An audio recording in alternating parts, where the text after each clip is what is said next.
ये प्रश्न संख्या 3 है। यदि बिंदु a, 0, 0, b तथा 1, 1 संरेख हैं तो सिद्ध कीजिए कि 1/a प्लस 1/b बराबर 1 होगा। तो जो 3 बिंदु दिए हैं हम उनको उतार लेते हैं। पहला है a, 0, दूसरा है 0, b और तीसरा है 1, 1। तो जो पहला बिंदु है ये x1 y1 माना जाएगा, दूसरा x2 y2 माना जाएगा और तीसरा x3 y3 माना जाएगा। तो हम जानते हैं कि जो प्रतिबंध होता है x1 y1, x2 y2, x3 y3 और 1, 1, 1 बराबर 0 होता है। तो यदि हम यहाँ इन तीनों की वैल्यू लगा दें, x1 y1 होगा a, 0 और ये 1 है, x2 y2 होगा 0, b ये 1 है और x3 y3 होगा 1, 1 और यहाँ भी 1 है और इसे बराबर होना था 0 के।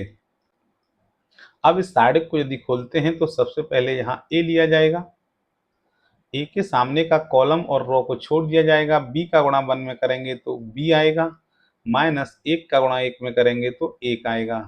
पहला पॉजिटिव लेते हैं, दूसरा नेगेटिव के साथ यहाँ 0 आएगा।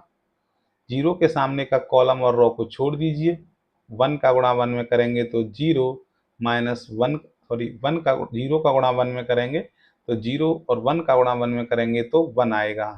इसके बाद यहाँ पॉजिटिव साइन आएगा और ये 1 लिया जाएगा। इस 1 के सामने का कॉलम और रो छोड़ देने पर 0 का गुणा 1 में करेंगे तो 0 माइनस 1 का गुणा b में करेंगे तो b आएगा और इक्वल टू ये 0 रहेगा।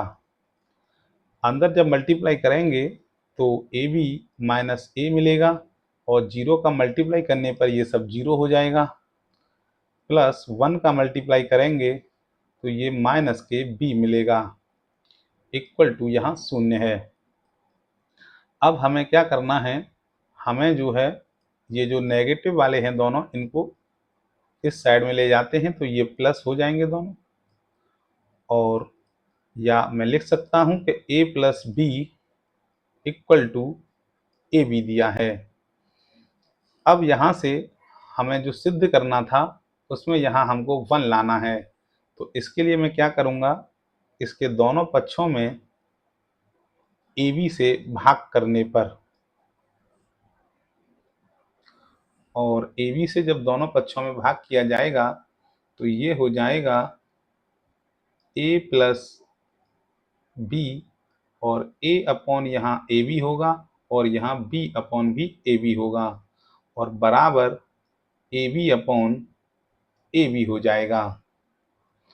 आगे से हल करेंगे, a से a काटेंगे तो 1 अपॉन बी मिलेगा और यहाँ b से b काटेंगे तो 1 अपॉन a मिलेगा और ए बी से जब ए बी काटोगे तो यहाँ 1 मिलेगा। तो ये होगा 1 अपॉन a प्लस